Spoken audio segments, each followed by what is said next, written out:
Kristo, isang mapagpalang gabi sa bawat isa. Nandito tayo sa magdadalamhati kung saan hahanap tayo ng isang bagay na pwede natin pabaon sa ating kapatid sa laman na nagpahinga na bilang isang tao na nabuhay dito sa ibabaw ng lupa. Yung aralin po na binasa kanina, sabi doon, ang buhay ng tao ay katulad ng isang tabernakulo. Ang tabernakulo, kung ma-imagine nyo yung tent, ganun lang inihahambing ang buhay ng tao. Kasi pwede siyang ipalit ng hangin, pwedeng mag-iba dahil marupok. Totoo po, ang katawan natin marupok. Kulangan mo lang sa tulog, magkakasakit na. Kulangan mo lang sa tubig, nauuhaw na. Hindi mo lang pakainin, nabapasma na. Kumbaga, kaya inihahambing sa tabernakulo dahil mahina siya. Kumbaga light materials yung ginamit ng katawan natin. Pero, bakit nga ba binigyan ng pagkakataon ng Diyos na tayo'y mabuhay dito sa ibabaw? Sabi nga sa science, sa isang milyon na cell, mapalad ka na ikaw ang naging tako na nagsakripisyo ang magulang para magdalang tao ng 9 na buwan at yung ipinanganak na ay kahit lamok ayaw padapuan, pinapalitan sa iniingatan. Yan ang tao. Pero dahil nga sa marupok na kalagayan, madali pong magkasakit. Kung kaya humahandong na kaminsan, iba-iba ang panahon na merong bata pa namamatay. Pero lahat, kung pagsasama-samahin mo, mabubuhay at mamamatay. Panahon lamang. Kaya po, dito sa sitas na ito, ang sinasabi dito ni Apostol Pablo, kung masira, sino po ang makakasira nito? Hindi naman yung kapwa, hindi tayo rin kung ano ang ilalagay natin yan. Halimbawa, puro chemical na yung kinakain natin. Tapos, meron pa tayong bisyo. At hindi natin naiingatan na palaging natutuyuan ng pawis. Kaya nakakaligo ng pagod. Ang mangyayari po dyan, masisira nga yung tabernakulo na yan. Pero, hindi ibig sabihin na kapag nasira, namatay, wala ng kasunod.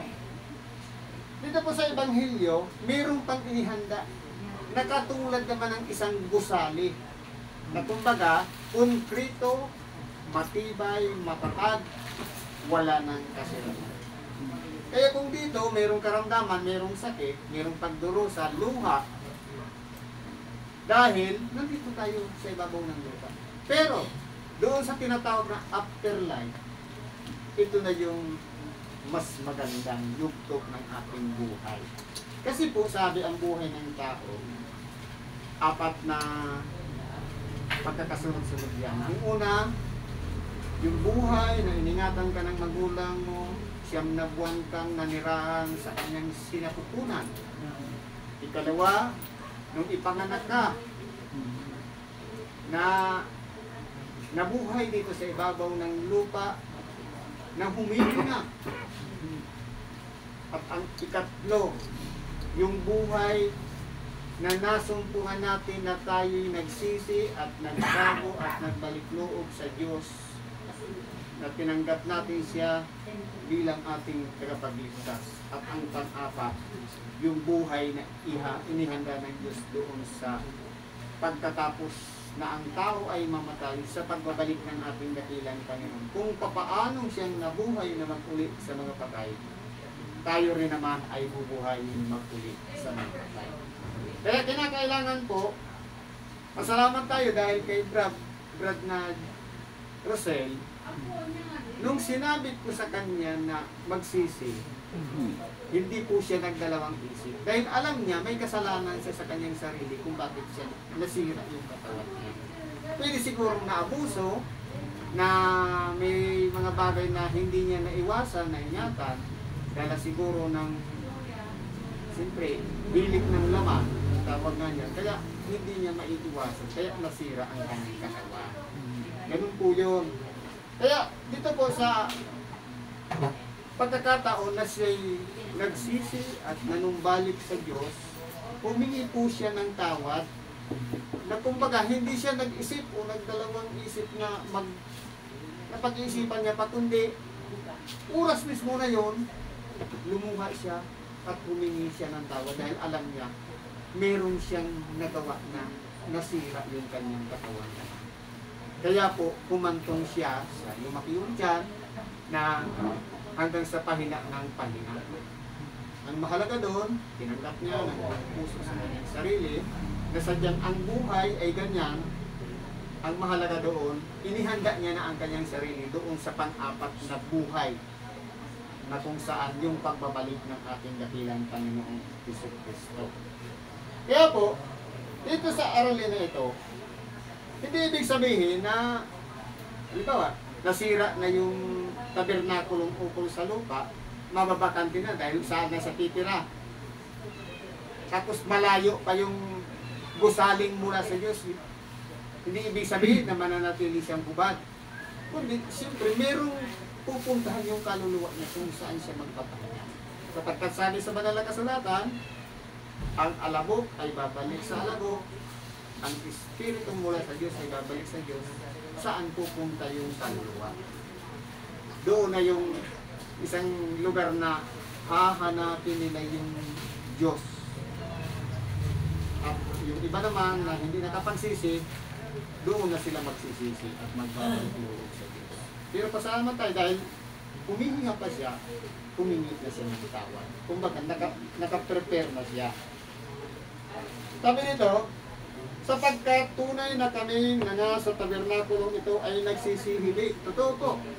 Sa pamumuhay natin dito sa ibabaw ng lupa bilang tao, nagsisihibik tayo. Minsan, parang gusto na nating sumuko.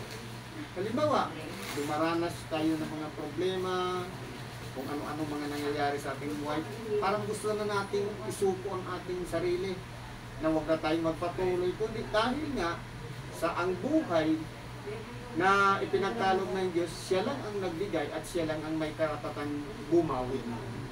Panapanahon nga lang. Sabi nga, merong bata pa, namamatay na, at meron naman humahantong doon sa gustong gulang bago nasusumpungan ang kamatayan. Kaya mapalad tayo kung tayo'y iniingatan ng Diyos sa lahat ng oras ng ating buhay, na nagpapatuloy tayo ukol sa inihanda ng Diyos na pagdadaanan pa natin dito sa ibabaw ng lupa. Sabi dito, sa tabernakulong ito ay nagsisihibik na nangabibigatan. Totoo, ano-ano yung mga pasanin natin? Sabi nga, sa may parang prinsipyo nga niya na alam mo na yung mabigat. Hindi mo naman sa kailangan, bakit pinapasan mo pa? Bitawan mo na yan. Halimbawa, pinoproblema mo ang isang bagay, ano huwag mong problemahin? Hanapin mo solusyon. Kasi sa lahat ng problema, palaging may solusyon. Yun nga lang, minsan nadadaig tayo ng emosyon, nadadaig tayo ng ego o pride, kaya hindi tayo nagtatagumpay. Kaya ito po, parte ng pagkabuhay.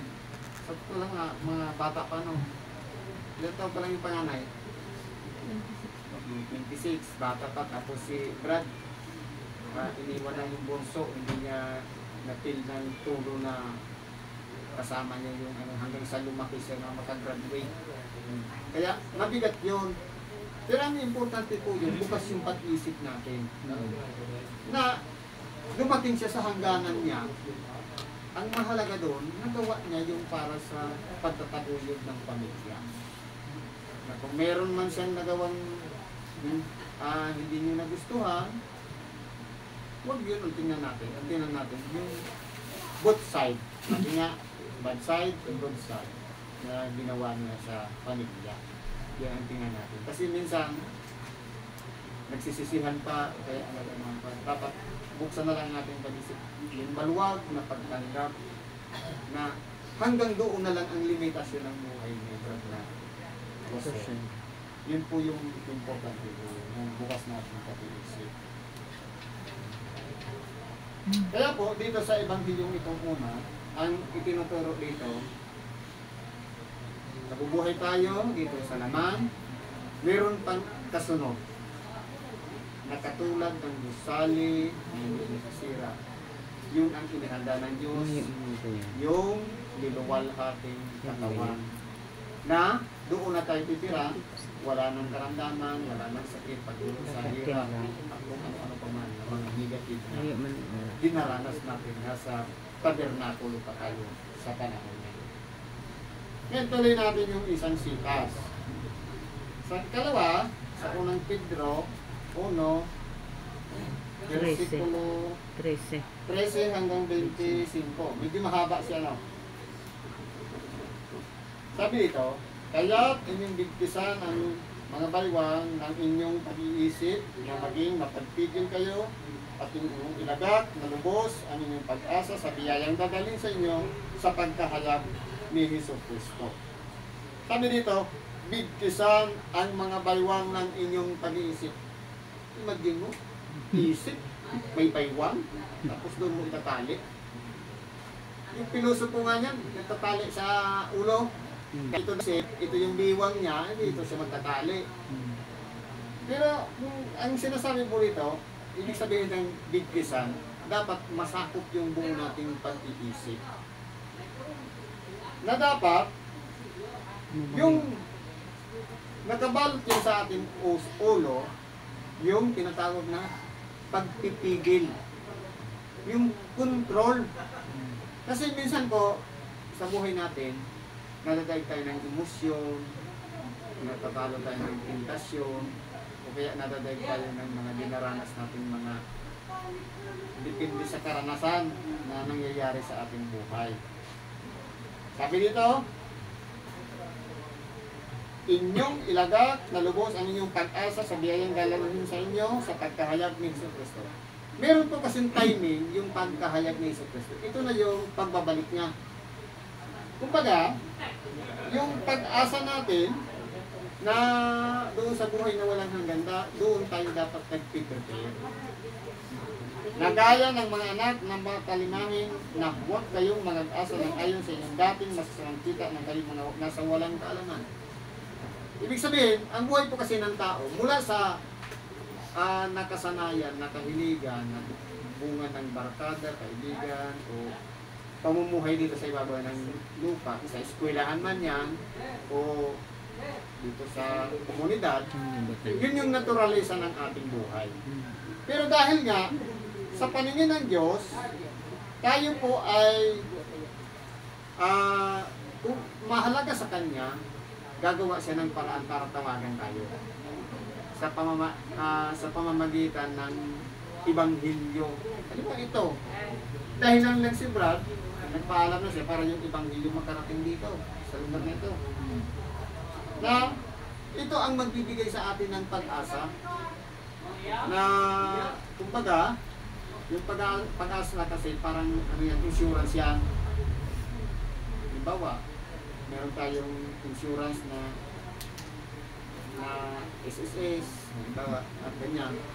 Kapag namamatay na yung tao, sa kanya papakinabangan ng mga anak, ng pamilyang naiwan. Yung insurance naman dito, yung inihanda ng Diyos na para sa sarili natin. Hindi yung iba ang makikinabang, kundi tayo mismo.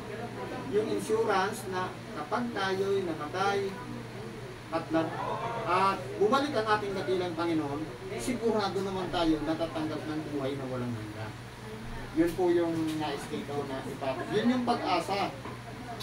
Sabi dito, Ngunit, kaya magbanal ang sa inyo tumawag ay magpakabanal naman kayo sa lahat ng paraan ng pamumuhay. Paano po ba ang pagpapakabanal? Ang hindi pagpapakabanal, ang pagpapakabanal, hindi ibig sabihin na puti lang yung damit mo, o kaya nakaabito ka, o kaya sinusuot ng mga pare, o kaya malinis. Yung katawan mo malinis, hindi po yung pagpapakabanal.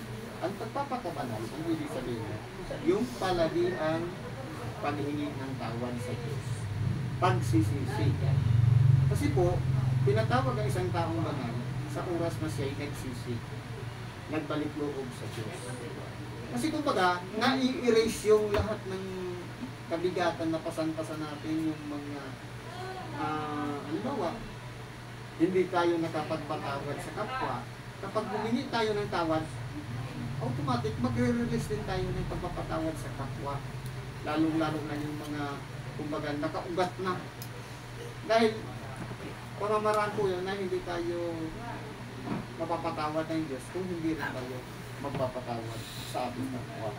Kaya yun po yung sinasabi na yamang banal, ang Diyos po banal, tinawag tayo. Iba-ibang pamamaraan ng pagtawag. Tinawag siya dahil sa karamdaman, nakilala niya ang Diyos. At nagsisi siya at nagbalik loob sa Diyos. Sabi nito, magpakabanal sa lahat ng paraan ng pamumuhay. Ano man ang ating ginagawa, nasa school man, sa bahay, lahat po dapat yan ina-apply natin. Sapagkat kayo'y magpakabanal sapagkat ako'y banal. Yun po ang sabi ng Diyos. Ngayon, ito naman yung relasyon. At kung inyong tinatawagan na Ama, siyang walang itinatanging tao na humahatol ayon sa gawa ng bawat isa ay tungkulin ninyo sa tatang ang panahon ng inyong paninibang bayan. Sa totoo lang po, tayo, bisita lang dito sa ibabaw ng sanlibutan. Hindi tayo permanente dito, kaya nga ang tao namamatay. Ngayon, meron tayong Ama, yung Ama ng ating dakilang Panginoon. Tinatawagan natin siya. Siya po, wala siyang itinatanging tao. Kahit masama man ng tao, kahit palaway man ng palamura, hindi niya, halimbawa, tatabigin niya yung mas mabuti, yung masama, tatakwil niya. Hindi po, pantay po siya tumingin sa tao. Bakit may mga masasama na matagal mamatay? Dahil binibigyan pa sila ng Diyos ng chance para magsisi, para makapagbalik loob sa Diyos. Sabi nga dito, gugulin ninyo sa takot panahon ng inyong panginibang bayan. Dapat po, meron tayong konsiderasyon na dapat may takot tayo sa lahat ng ating ginagawa upang hindi tayo magkasala at mapahama. Ngayon yung nalalaman kayo pinabos, hindi ng mga bagay na nangasira, magtilak dito mula sa inyong walang kabugang paraan ng pamumuhay na ipinamana sa inyo ng inyong mga magulang. Ito po, ang pagtubos po, ito na yung, kasi tayo, nung nagkasala sina Adam at Eva, doon na nagsimula ang kasalanan ng tao. Tayo rin naman ay nagkakasala. Dahil ang kasalanan ay paglabag sa kautusan. Kapag meron tayong hindi na susunod na sinasabi ng Diyos, ang tawag doon sa hindi pagsunod o paglabag, pagkakasala. Kaya po, para makapagbalik loob tayo sa Diyos, kinakailangan natin tubusin na walang iba, ibinigay ng buktong na anak ng Diyos, Jesus Cristo, yung kanyang sarili, nagdumi pa siya, yung dugo na tumulo sa kanya, ito na yung pinakapantubos. Kasi noong unang panahon, ang tao kapag ka nagkasala, mayroong hain na ibibigay na gigilipan sa liig, kapaturo yung dugo para mabawi lang yung pagkakasala. Kumbaga, ma-reconstruct, ma-reformat, mabalik sa dati na wala siyang kasalanan. Ngayon, kumbaga, noon, kung ano yung ninilabat, yun lang yung pantubos. Pero ngayon, nauna na yung nagtubos, si Kristo, hindi pa tayo pinapanganak. Ang i-apply natin dito, pananampalataya. Nakasama tayo sa dinipahan niya, bagamat hindi pa tayo sinisikat. Kaya po, yung pagtubos ng ating dakilang Panginoon, yun po yung pinakamagandang regalo ng Diyos sa atin dahil nagkaroon tayo ng chance doon sa pag-ibig tagasunod ng ating kapilang. Sabi dito, hindi tayo pinuhos sa walang kabuluhang paraan ng kundi, sabi, hindi sa ginto o pila, kundi, sabi, sa mahalagang dugo, kaya ng sa korderong walang kapintas at walang dungis sa makatuwid bagay ang dugo ni Kristo. Wala po kasing katumbas ng dugo ni Kristo. Kasi po siya, bagamat sa'yo na buhay matangin, pero lalang siya ng Espiritu Santo.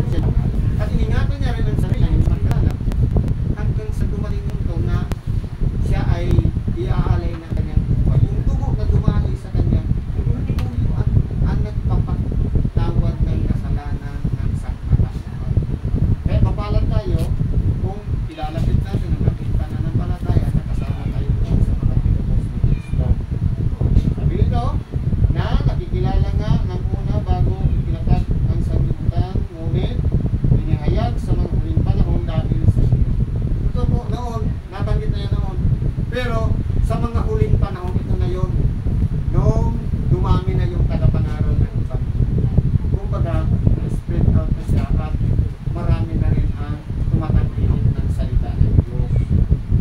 Sabi nito, na sa pamamagitan niya ay nananampalataya tayo sa Diyos na sa Kanya'y bumuhay na muli sa mga patay at sa Kanya'y magbigay ng kaluwalhatian upang ang inyong pananampalataya ay mapa sa Diyos. Iyon po yung importante na hindi lang tayo sumasampalataya dahil kailangan lang natin ngayon. Kundi dapat yun ay mapa sa Diyos. Ibig sabihin, secure na secure ito ang pananampalataya niya na ginawa natin doon sa pag-alay ng buhay ng ating dakilang Panginoon. At kumbaga, hindi lang siya dahil kailangan lang, kundi may patutuo sa atin dahil mapipil po natin yung pagpapatawad ng Diyos sa oras na tinanggap natin yung aral.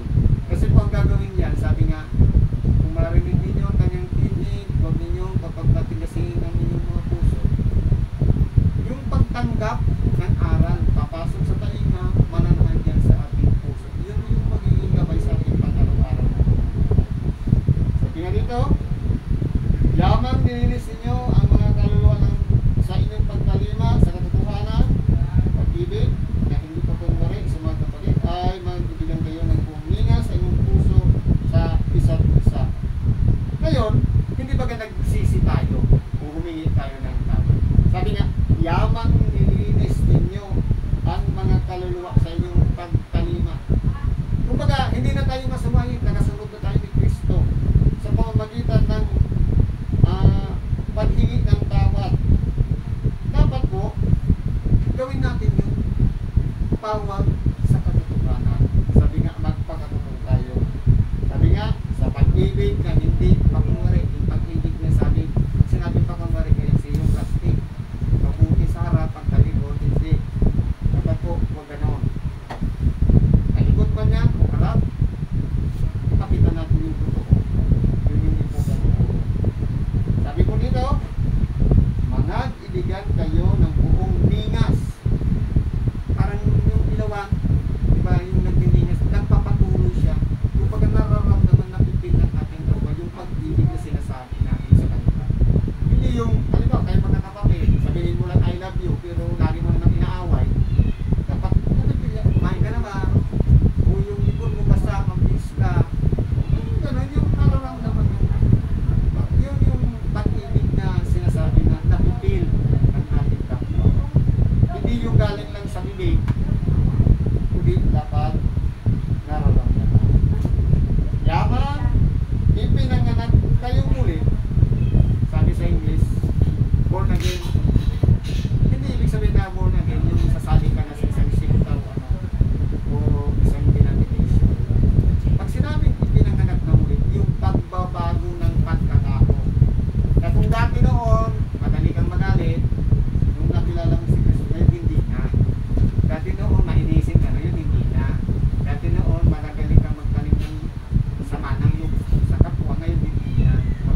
Dahil mayroon ng chance na sa buhay na walang hanggan eh. Kaya hindi na yung masisira.